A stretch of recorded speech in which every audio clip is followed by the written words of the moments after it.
Welcome to Pario Magazine, where I chat with individuals who have a desire to create. Today, I'm joined by a Twitch streamer who has built a following around playing Call of Duty Warzone. Welcome to Pario Magazine, Kayla Wanheda.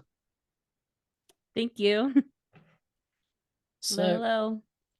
pleasure to have you. We're here today to chat about your journey through the world of Twitch streaming.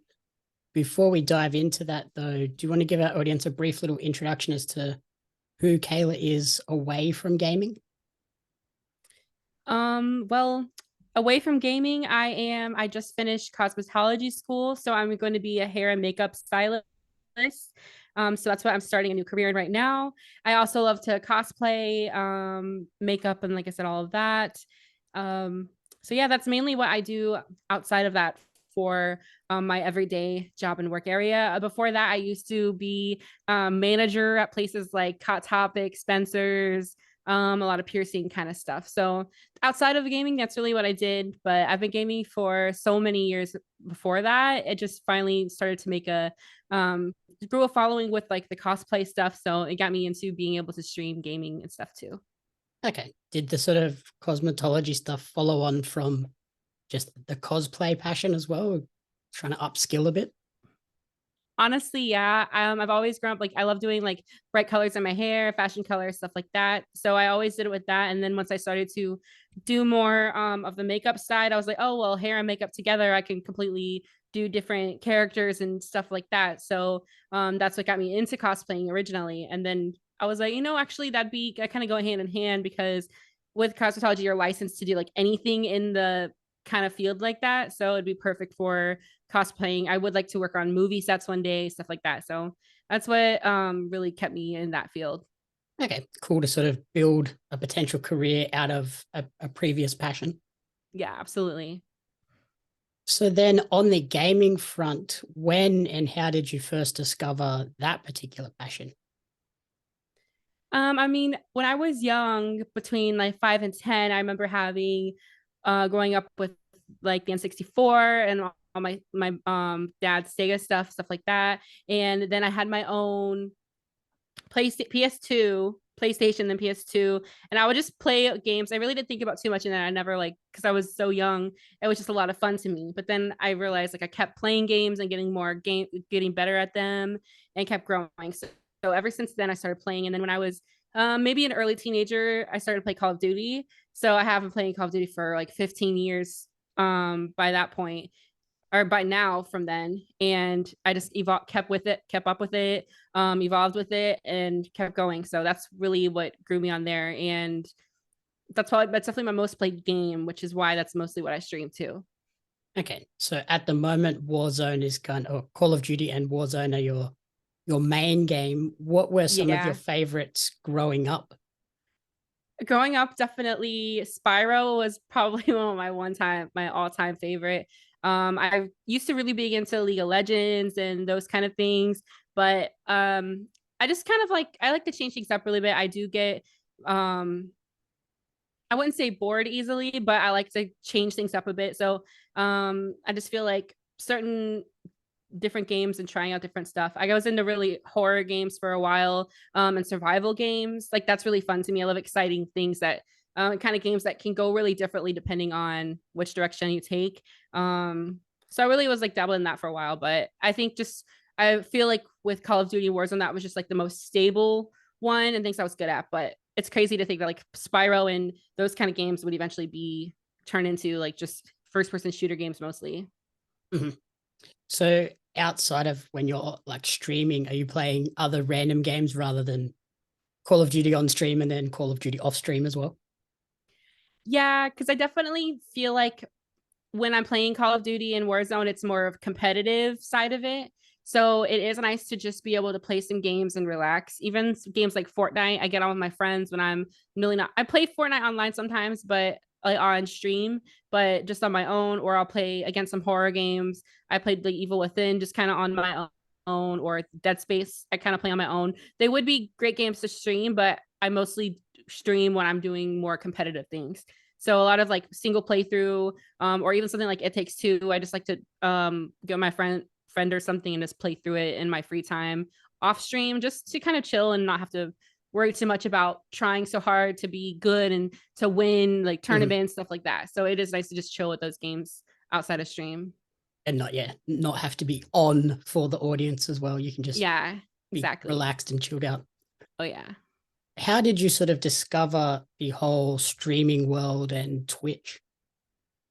I mean, once I started to this would probably been when I, because I'm 27 now, when I was probably 14 or so, I remember that's when I started to get into like the comp CDL side of Call of Duty and everything. So I started to try to watch streamers who were and get into like the different teams and try to learn about them and how they play in the CDL matches and everything. So they got me really interested in that. So I would go and watch their streams and stuff to watch gameplay strictly. But then, of course, after you're in the community for a while, you start to make friends and then watch other streamers.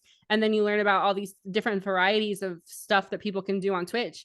So I was really able to make new friends, support their different streams, different games playing, whether it's anything from them just chatting, doing ASMR, or just playing a game, doing makeup or talking, everything like that. Whatever they do, we're reacting to videos. Like it's just really fun to sit there and chat with them. So I started to do that for a really long time. And then once I started to participate in tournaments and more competitive things, it made me really want to start playing and sharing that online and building my own audience as well, since I did have a little community started like on my Instagram for my cosplay, and then I was like kind of into the community for Twitch and made some friends on there. I was like, perfect opportunity.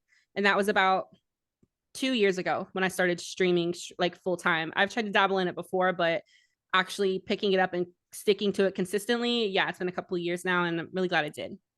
Would you say that has been the hardest part, just to find that consistent schedule that works around the rest of your life? I would say it's still pretty hard just because as much as you want to be able to sit there and stream like all day all the time, there is other sides of it too, like making content, making clipping stuff, making videos, promoting yourself, but also networking and helping other people too that are in the community, supporting all your friends in it as well, just because you can't expect to just take everything and not give anything back to like your friends and people who support you as well. So I feel like there's a lot more into it than just streaming and things in general, which can take a toll after a while, because you do need to financially be able to do all that as well. So most people will have a full-time job on the side, or they have to quit their full-time job to be able to pursue it full-time. So it can, which I did do. I had done a big move. I moved from New York to Texas, and that's what made me really jump into full-time part for a while, and then being straight into it. And I know even just doing that and having the time to it, it was still very difficult. So between working and just trying to create the time to edit, network, promote, everything like that, it's definitely hard still to do all that, even now more than ever. Because at first it seemed easy, because you're like, oh, I'll just go on and stream, and then I'll hang out my friends' streams. It's no problem. But then it just reached a certain point where it's like there's so much more behind it. So I feel like it's never going to be easy. Even if you try to have a consistent schedule, something's always going to come up. Something's always going to change things around. But all you have to do is keep going and pushing through, and just do it because you're loving it. And that's the thing too, is making sure you're finding joy in the right things. So if I stop enjoying something, I try to replace it with something else that I am enjoying. So I feel like that's the big thing too, is to make sure you're enjoying what content you're working on and enjoying stuff. So that way it doesn't feel like you have to jump in and do it. It's like, oh, I'm excited to get home from work and work on my content kind of thing. So it's exhausting, but as long as you stick to it and really find what you enjoy, it's definitely important. Yeah, it has to be something you love, not a job. Yeah, exactly. And do you think that's kind of the biggest misconception people have with Twitch streamers, that all they do is they jump online, they play games, like, but there's all of those Yeah. other things outside of when you're live? I mean, that's exactly it. A lot of my family, even when I started streaming full time, like if I'm like, oh, I don't want to go out tonight, I'm streaming tonight, and my friends are so like, really, like you'd rather go and just go jump on and game in front of people, and like not do this or do something, like not go out to party. But I was like, no, like, because this is, I mean, part of my life that I've established, so it takes a big priority in my life too. And like I said, there is so much work behind it. It's not just gaming. That's what, like, even some of my family have said too, like, oh, it must be nice to sit home and game all day. And that's not how it feels. It doesn't feel like you're going to game all day.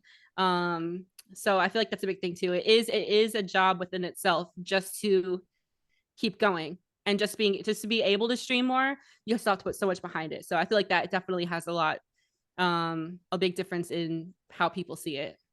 Yeah, it's more like 20-30% is actual gaming, and then the rest of the time is taken up creating Yeah, the extra content that then brings more people in. absolutely. And then trying to focus again since I do try to stream more competitive on Warzone, having that extra focus in having to try super hard at the game, or being in, like, again, like a tournament. It's like you can't just chill for a little bit. Like, you have to be fully focused, fully aware, and make sure like you're not tired before, everything like that, just so like you're aware of everything, which can take a lot out of you, because sometimes after stream you'll be sitting there gaming or doing back-to-back tournaments for 6 to 12 hours, you never know, and that can be exhausting after, and then you have to go through again and create content out of it, and give back to what happened during a stream, anything like that. So yeah. And when you first started out, did you start out with just like a very basic setup and then have since grown from there? Yes, absolutely. I started out, the very first time I think I started streaming, when I started to do like fully take off with it, all I had was my Xbox One and just like a cheap little $10 webcam, because on the Xbox you couldn't really I didn't even have a capture card, so it's not like I could do cool layovers or anything like that. All I could do is record my gameplay and my face. That's all I could do. And so I just started with that and tried to make, that was when I wasn't really taking like my gaming as seriously then, because it was before I was competing and things like that in Warzone or multiplayer. But I was just having fun, trying different games, meeting new friends then. So it was just about really having fun then and getting in the community more, like supporting my other friends while they support me too, and then just kind of having fun with it. But then things started to take off, and then eventually, you grow based on kind of, it's not necessarily like supply and demand, but kind of like the needs of your streaming you have to grow with too. So if I'm getting to the point where my internet's bad or my system was down, then it's like I ended up upgrading to like a new system. Then I got the Xbox Series S. So I had the newer Xbox, but all I could do still was with my webcam. And since it was like a newer console and then a really crappy webcam, it just didn't go together. So I had to upgrade my webcam, and then eventually like upgrading that, and then getting a capture card eventually, so I had better quality stuff, and then getting a different microphone instead of just my headset, and then eventually upgrading to a PC. So it's like over time, and again, that's been over a little over 2 years now. So, and it took me all that 2 years just to be able to get like a better ring light or a better camera, or even just like a better desk, boom stand, anything like that. Like, it's like the little things definitely make a difference. So within the 2 years, just to like be able to grow that as I went, just because that's where I felt would push me in the right direction, was a lot. So, but you definitely don't need a whole fancy setup to start out. And that's what I think that really showed it to me. See, like, where I am now versus where I was then is completely different. But I feel like that helped grow me too, like me as a person. Like, I grew with everything as well. Because if I would have just started out with like all this fancy stuff already, then I feel like I wouldn't have like worked for my effort to grow. It was just like, oh, I have this, now what? And it's just kind of, I see that area sometimes with people too. Yeah, and I imagine the audience would look at it a bit strange too if you start out and you have this full professional setup, but you're only Yeah, getting 2 or 3 people watching. People are going to look at it like, who is this person? Why are they exactly. obviously not doing well, but they've got all the gear? Yeah. So it's like, how did you, like, you got all that for what? It's like some people, I feel like that could be something sometimes people think that having the best possible stuff and the best possible things will make them better, not necessarily better streamer, but like better quality, although it will give you better quality and better content possibly. That's not the only thing people always stick around for. So I feel like there's a lot more to it than just having the correct gear. And with time, you definitely, and if you put the investment in, it'll definitely pay off. So if you work and then you get, what you need as you go, and don't overdo it as you like balance yourself like as you're growing with everything, then it'll definitely feel like you have a lot more payoff in the end. Yep. And And I love that feeling. at least with the path you took as well, your audience can see that growth and they're along on that journey with you. Absolutely. And that's the thing. And that I feel like those are the best people in the community, who those have been there over time and grown with you and made new friends or brought new friends in, like raiding and stuff like that too. Like I've met so many people because my friends will raid my channel, I'll raid their channel, and then everything, like you become mutuals with a bunch of people. And I feel like that was the best thing. So that's what I try to focus on with streaming. Really is more about community and that kind of stuff rather than just numbers and pushing good gameplay. So was Call of Duty always the game that you thought would be the best to stream because you were in that competitive space, or were there other games that you initially considered? I mean, I definitely started out hoping to have a lot more variety, and that's not to say that I still don't have quite a good variety now or won't in the future, but I feel like because I would play different games, and regardless of the numbers, because I would have good numbers when I played Resident Evil or something different too, even when I was playing Fortnite or when Halo had just came out again, and like we were playing that, it was a lot of fun on stream. Like I feel like as far as numbers go, it was kind of the same throughout whichever I played. So it really wasn't much about that. I think it was just for a really long time, again, because I wouldn't say like I'm great or good at the game. It's just I'm very familiar with it. And so I feel like when I started to compete and do well with it, I was like, dang, our team's doing good, or I was in a clan for a little while, we're doing good. So I feel like that you kind of get in a community, a specific gaming community, and then if you're really heavily into that community, then you tend to keep playing and doing that exact thing because that's who like all your streamer friends or all your buddies that you're playing with are playing and in too. So for a while I did feel kind of like, oh, like I wasn't intending to this be a specific game I wanted to play, so I kind of feel stuck here. But if you, as long as you can find your way out of that, I'm fine with it, because for a while I did feel kind of stuck. So I never saw myself just playing Warzone or Call of Duty. I always saw myself as variety. I just feel like sometimes you just get in that rut of, this is what I'm doing, this is what I'm playing, and that's what's working for me.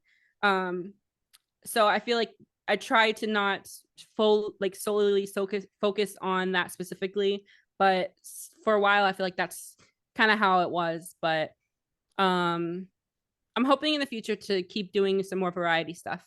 But I always saw myself as that. It just kind of, I feel like the community that watched me and was in for the time was really focused on that game. So that's why I focused on it so much. Mm-hmm. Yeah, even if you just sort of do like the seasonal ones with the horror games and Halloween and things like that. Yeah, exactly. And then Twitch sort of has a bit of a reputation of being somewhat toxic at times, Yes. particularly for female streamers. Have you encountered any of that? And if so, how did you sort of deal with it? I mean, they'll happen in couple different cases. Of course, there's just randoms who may see you on Twitch and directly target you because, oh, there's like a female playing this game, or a person playing this game with small amount of viewers, and then they just happen to be a female. So I feel like sometimes people see that as an easy target. And then most of the times the people just come in and say something stupid like, oh, you're not even like someone will come and think it's like, oh, you're not even hot, this isn't worth watching. And then I was just like, okay, that's a quick easy ban.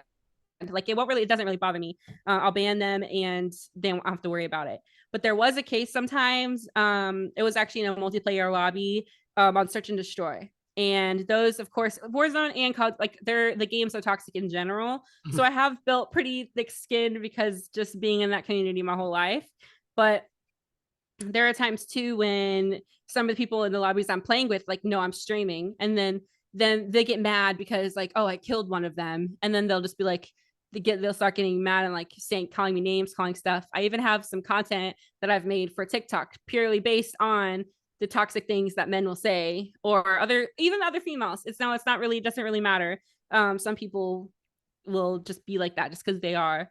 But and after the game, all of the people from the other team started coming in my stream and saying like all these names and like, oh, just a bunch of stuff. And so it's hard to keep up with just like banning, like especially because when you're a smaller streamer, you don't have like this big mod list of people always watching your stream. You're lucky sometimes if you even had like one mod in your chat. Otherwise, you're modding it yourself. And sometimes that can be hard to keep up with. I try not to let it. I do want to. One day I would like to create more content that does show like that and kind of advocating for it a little more and being aware of it, like people more aware of it, because some people may not be able to take it like that same way, especially when you're getting in their personal life, like joining in their stream and personally attacking them directly. It's one thing when you're saying it on the game, but when you come in directly and do that. But luckily we just try to avoid it, keep it out of the stream as soon as possible. It's not to say that it shouldn't be addressed because or like doxed or anything, because even that, I don't want someone to come into my chat and then, oh, like if I found out information about them to like dox them or something, like I wouldn't be about that either. So my main thing is just to redirect it around, make it aware that it's wrong, but not feed into it. Like I don't want to feed into it and give them more and entertain them. So I just try to redirect as much as possible, just because there's no place for that here. And I feel like egging them on and being toxic back I mean, that's not to say you can't have friendly banter with people who are joking around, but we tend to redirect it more and just try to keep it positive and not take things too personally as well. But that's easier said than done on a lot of stuff too. I would say that I did have it more. I've had it a lot more lucky than a lot of other females had, as far as like hate raids and things can go. Because I haven't necessarily been straight hate raided. It's just been, again, people coming into my stream and being like bombarding with like 6 to 8 people saying stuff. But if after getting them banned, like appeals and everything like that, then it was okay. So I will say I had it better than some other females could possibly have had it. But every situation calls for a different outcome. So you never know what could happen in the future. It's just all about making sure that the community you're fostering is positive and supportive and not bringing that sort of hatred in. Exactly.